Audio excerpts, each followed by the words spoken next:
Good morning, adventurers. My name is Ben, and welcome to a morning show where I sit around, drink some tea, and talk about D&D. All right, so first up today on the docket, we have D&D news, which there is still no real D&D news other than Strixhaven having just come out. And actually, thinking about it, there is the release of the core set. I think that's what they're calling it, at least in January, which will include a new source book that will not be available in a solo format until later in the year, which is unfortunate because if you already own Tasha's and I believe it's Volo's Guide to Monsters, it might be Xanthar's Guide to Everything, I'm not entirely sure. You are going to have to buy those books again in order to get the book before it comes out as a solo book. So that is not the best, but if you are able to do that and that's what you want to do, great, more power to you. If you don't already own those books, then that is fantastic for you. Core set 2021. I think that is wrong. Not the point. I'm trying to look it up on my left as I go here. I'm going to stop doing that because that's not the best. So those are really sort of the two news items. I don't really think we're going to get a whole lot in the holiday season here in terms of new fresh stuff coming out. They're going to have all of their releases stacked up for next year, and I feel like they're going to kind of finish out the year and then hit the ground running with all the promo for that beginning then. So moving on from there, we also don't have any streams that I know of today. It is Tuesday, which means it is the dark day as far as I can tell. So if there are any streams that you know of that I should be checking out, that I should be plugging on this show, please let me know, and I will get to doing that as soon as I can. I am also going to take this opportunity here in the lack of streams that I have going on Tuesday to let you guys know that beginning in the new year, I will be participating in a stream called Sidetracked, which is very exciting. It's going to be really, really good. It will be on Tuesdays when we get to that point. It'll either be the first Tuesday or the second Tuesday of January. It is going to be streaming on Twitch. It'll be on YouTube, all of that sort of thing. It'll be at Sidetracked RPG. We've been recording some episodes. It's been a whole lot of fun so far. It is DM'd by the fantastic Brooklyn Tuesday. You can find her on TikTok, on I don't know if she's on YouTube actually, but she might be after this. On TikTok, on Twitch, all of those different platforms where you make videos and do stuff, except for maybe YouTube. I will be joined by a fantastic cast of players who, if you go and you find any of us on TikTok, you will see connections there. Their comments were tagged in all of the videos about this that is coming up. So if you're interested, get ready to check that out when it comes out. Additionally, I have been recording a game that I am DMing with a couple of my friends from college, and we are going to be posting it potentially as soon as next week. I'm not entirely sure when we're going to get the first episode out, but hopefully it will be within the upcoming month, and I will be sure to let you guys know ahead of time, and then they will be released weekly from there, with, of course, people on my Patreon getting earlier access to it than just the general public. So if you're interested in that, link to my Patreon is in the description. I don't think it'll be Tuesdays, but, who knows. Anyway, moving on from streams, again, nothing happening today, but look forward to those things that are coming in the future. Today, for T&D, we are back in one of the best mugs that I own. I'm just a woman with a master's degree who loves tacos. I am one of those things. But that's kind of the point of the mug. And in it today, we have some delicious Monk's Blend tea from Beantown Tea and Spices. Again, I just sort of happened upon this one day. It's really good. If you are looking for a different kind of tea, Monk's Blend is super, super delicious. I highly recommend it.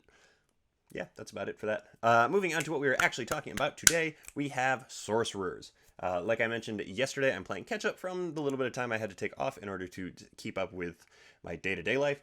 So we are going to be doing Sorcerers so that we can fit in Wizards and Warlocks next week and finish out all of the classes before the holiday season, the holiday break kicks in. But today we are doing Sorcerers. which means that at first level, you pick up your spellcasting feature and your Sorcerer's Origin. Your Sorcerer's Origin is going to be your subclass, which means that you start getting subclass features at level 1, which is super, super cool. There aren't a ton of classes like this that do that, and the only ones that do, I believe, off the top of my head here, are Warlock, Sorcerer, and Bard, which are the 3 Charisma casters, go figure, and they are all spellcasters. You don't start off with any particular features that are specific to subclass in martial classes, but with a Sorcerer, you would. Now, Sorcerers get a D6 hit die, which is important because they are kind of squishy. They and Wizards both have some pretty powerful stuff that they can do, but they are kind of soft. There is a reason that they stand in the back. It's just kind of how it goes. Moving on from level 1, at level 2, you get what is the thing that sets the Sorcerer apart from every single other spellcaster. You get your Font of Magic, which is where you get your sorcery points. You get a number of sorcery points equal to your level. So at second level, you have 2. With these sorcery points, you can create spell slots, or you can sacrifice spell slots to create more sorcery points. At this level 2, you can't really do anything else with them other than the spell slot thing, but very quickly, as you will see, we will get to something that is really, really awesome. But for this, your 2 sorcery points can be used to be converted into spell slots for you to actually use in addition to your normal spell slots, and you regain sorcery points at the end of a short rest, I believe. Let me make sure of that actually real quick. Nope, long rest. I am just wrong. You get sorcery points back at the end of a long rest.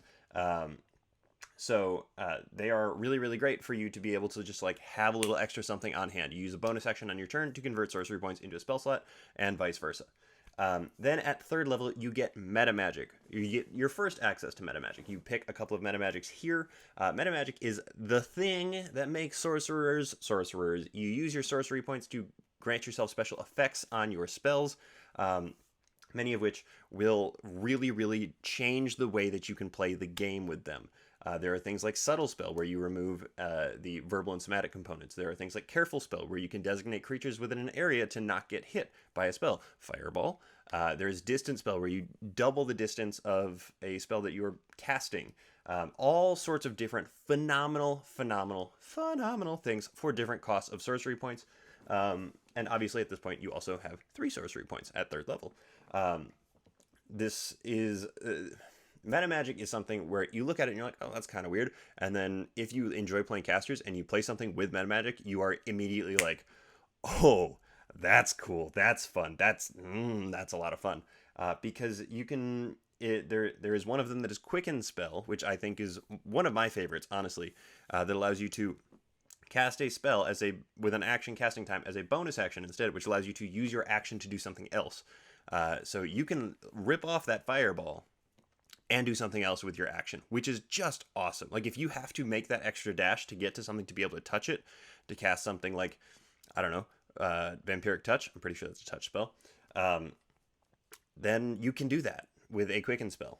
So it is phenomenal. There is a Metamagic Adept feat, actually, that you can add to a spellcaster in order to get access to some sorcery points and some metamagics. You only get 2, which means that you can't do a whole crazy big deal with anything like that, but it is good for a Quicken Spell if you really, really need it. And I really love that. The Sorcerer then goes pretty empty for most of their level ups here. They are actually kind of similar to Wizard, somewhat Cleric, somewhat Druid. Most of the core spellcasters have a pretty sparse level up tree. They get ability score at level 4. They get access to third level spells at level 5. They get a origin feature, so a subclass feature at level 6. Fourth level spells at 7. Ability score at 8. Fifth level spells at level 9. At level 10, you get access to another metamagic of your choice, which is exciting. You can't just take all of them at the same time. You have to pick a couple, and you pick up another one here. Ninth level, you get access to fifth level. Nope, I said that already. 11th level, you get access to 6th level spells. 12th, you get an ASI. 13th, you get 7th level spells. 14th, you get an origin feature, which is cool again. 15, you get access to 8th level spells. 16, you get an ASI. 17, you get access to both 9th level spells, and you gain another metamagic feature, or metamagic option. There you go. So you now have more access to more metamagic. And again, at this point, you have 17 sorcery points to do with what you will, which is really, really phenomenal. And that is not to mention the fact that you can burn up some spell slots in order to give yourself more sorcery points if you need to, or you can burn up some sorcery points to give yourself spell slots, bonus actions on your turn. That's an important thing to keep in mind, because otherwise it would just be a busted mechanic where you can just like cycle stuff constantly without regard to the action economy. Not the point. Then moving on from level 17, at level 18, you get another origin feature. Level 19, you get another ability score improvement. And at level 20, when you finish a short rest, you get Sorcerer's Restoration, which means that when you finish a short rest, you gain 4 sorcery points back, which is actually pretty awesome, all things considered, because like that could be a free low-level spell slot. That could be a couple of quick little magic things if you need them. So they are. That is actually one of the capstone abilities where I look at it and I go, I mean, 4 is not a lot, but it is something, and that's pretty good. Which is a weird way to think about it, but, you know, that's all right. Now, I will say one of the biggest downfalls of the Sorcerer is that they have an extremely, extremely limited spell list knowledge. Their spell list itself is not insane, or is not insanely limited. It's actually relatively well-rounded and well paced throughout the entire thing. However, at level 20, the Sorcerer knows 6 cantrips, which is pretty average, and they know 15 spells. That is it. They only know up to 15 spells throughout the course of the game, plus any spells that come with their subclass, which there are plenty of those that you get, but they only go up to 5th level usually. And so it is not necessarily the widest, most versatile class in the world. However, they make up for that in the flexibility that they bring. Like other known caster, like learned casters, when you gain levels in the class, you can replace a sorcerer spell at a time with another one from the class if you so choose. You know, assuming you have spell slots for that spell.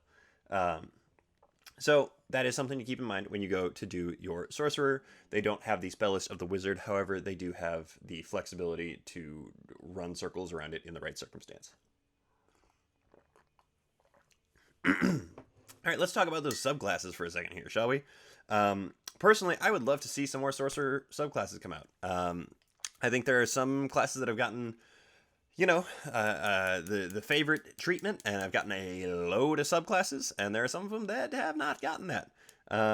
Yesterday we talked about Rogue, which has a good number of them. It has, I believe, 9 of them, maybe 10. I think that's right. The Sorcerer only has 7. That is way, way down there in terms of number of actual subclasses for it. It's out there with, honestly, Artificer for number of subclasses. There just are not a lot of them, and I'm not entirely sure why, but I would love to see them bring a couple more of them into the game. I think that there is plenty of room for it, but that's just me. I really like writing Sorcerer subclasses. I think that they're a lot of fun because you get 2 really high-level abilities and 2 really low-level abilities. But that's not what we're here to talk about. We're here to talk about the actual ones that exist in the books. First up, we have the Aberrant Mind Sorcerer. Now, you may recognize that word, Aberrant, and you may recognize the second word there too, Mind. That's kind of what you get there. You get a mix of, like, Cthulhu and Scion sort of smashed together. It's based around a lot of, like, mental sort of spells. Like, I think at one point you get resistance to psychic damage. There's a lot of different, like, psychically based, psionically based features of the class, in addition to being an aberrant horror kind of thing. You at one point can literally explode if you so choose.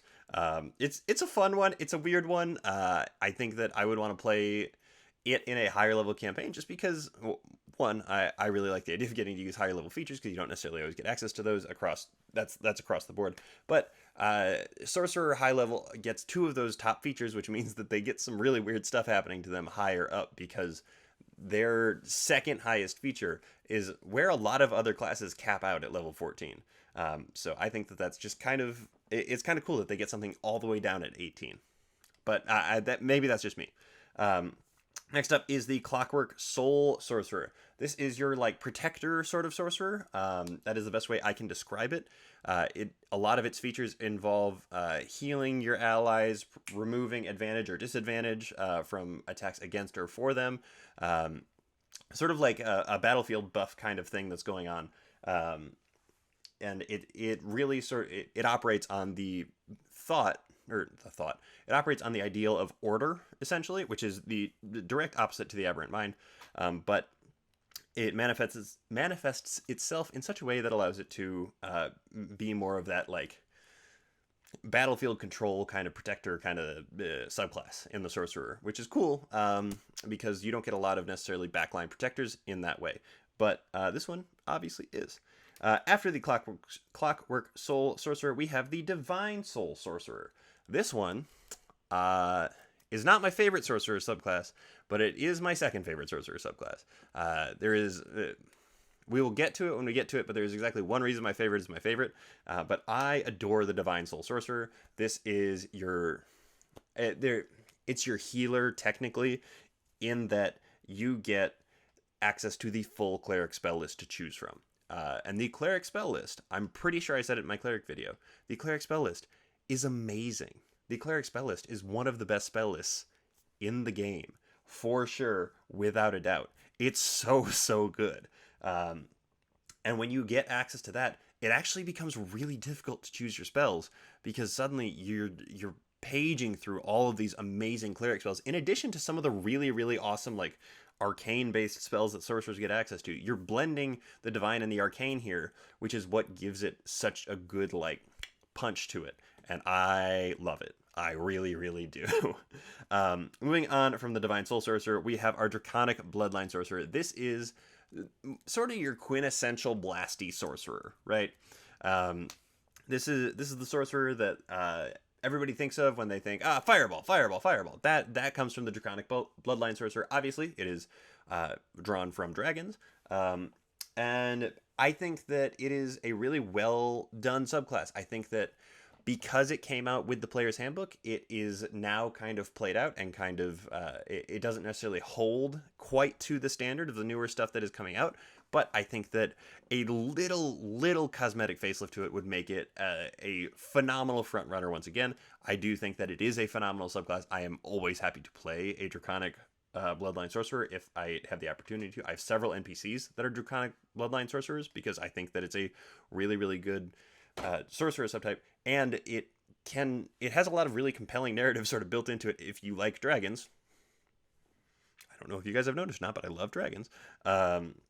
And so I think that it's a really awesome subclass. Moving on to the Shadow Magic Sorcerer. This one is, you get what you... What am I trying to say here? You know what you're paying for with the Shadow Magic Sorcerer. It is a shadowy sorcerer. It operates on the like idea of darkness, essentially. There's not really a better way to say that other than that's what it does. It operates on the idea of darkness. It is all about dark vision and shadows and creating darkness and moving through darkness and that sort of thing, which is really cool, and it's a lot of fun to pair with things like a Shadow Monk or a rogue of really any kind, if that is your jam. So it's worth a read to try and figure out how you want to actually go about doing it, because it is, at its core, a pretty simple, straightforward subclass that allows you to be that sort of like sneaky caster if you want to be, which is always cool. Next up, we have the Storm Sorcery, Sorcerer's Origin, which is interesting to me because I didn't think about it this way until I was sitting down to try and describe it very shortly for this video. It is kind of like a frontline sorcerer subclass. Don't get me wrong, sorcerers don't belong on the front lines necessarily, but this one kind of does. Like, it is built around being able to move yourself, move your allies, deal damage to things that are close to you, and then cast your spells and all that, or as a result of casting your spells in addition to the effect of the spell. Like, it is rooted in the idea that things are kind of close to you on a lot of them. I don't often go into like specifics on subclasses, like specific features, but at first level, when you cast a spell of first level or higher, you can immediately fly 10 feet without provoking opportunity attacks, which means that you can get right up in something's face, cast a spell, and then get a free disengage with 10 feet of flying, and then move your full movement. So like that sort of thing really lends itself to something that is diving in and out of combat, or sort of like camping out at the front, which is really interesting. And again, I didn't think of it that way until I sat down to shoot this video. And then finally, we come to my favorite sorcerer subclass, the Wild Magic Sorcerer. I will say that I think that everybody needs more wild magic in their campaigns. I think wild magic is so much fun. I think that there need to be like 15 different wild magic tables available in the official books to choose from as you go forward, in addition to all of the ones that you can find online. I think we talked about this when I did the Wild Magic Barbarian. I love wild magic, and I think that there need to be more wild magic tables. The Wild Magic Sorcerer is so, so, so cool. I do really, when I play or run it, I really like the idea, at least, of using the way that Brendan Lee Mulligan did in the Unsleeping City with Allie's character, because the way that he had it set up was that instead of only having a wild magic surge when you roll a 1, it actually compounds until you roll a wild magic surge, and then it goes back to 1. So if you don't roll a 1, it goes up to 1 or 2, and then if you don't roll a 1 or 2, it goes up to 1, 2, or 3, and so on and so forth until you get something. Because the fun of that subclass is getting to have those surges, and so I think that it really lends itself to having a cool mechanic there where you get to use some of these insane features that come off of this. In addition to the fact that you, with a wild magic sorcerer, you get a little bit of divination wizard almost in there with bend, luck, and tides of chaos and that sort of thing. The tides of chaos being your wild magic stuff. And so it just, I love that one. I really do. But that brings us to the end of what we were talking about today. Thank you guys so much for tuning in and making me part of your morning routine. I really do appreciate it. And thank you so much in particular to my patrons. You guys are the ones that make this show possible. If you're interested and able to become a patron, the link to my Patreon is in the description of this video. I really, really appreciate all the support that you guys send my way. Again, I will be posting this campaign that I am DMing on there first, and then onto YouTube, as well as publishing homebrew content on there at least once a week, pretty much every single week. So that is part of the benefit that you get when you sign up. But yeah, I believe that is everything that I had to talk to you guys about. So I will see you guys tomorrow morning, and until then, keep on rolling.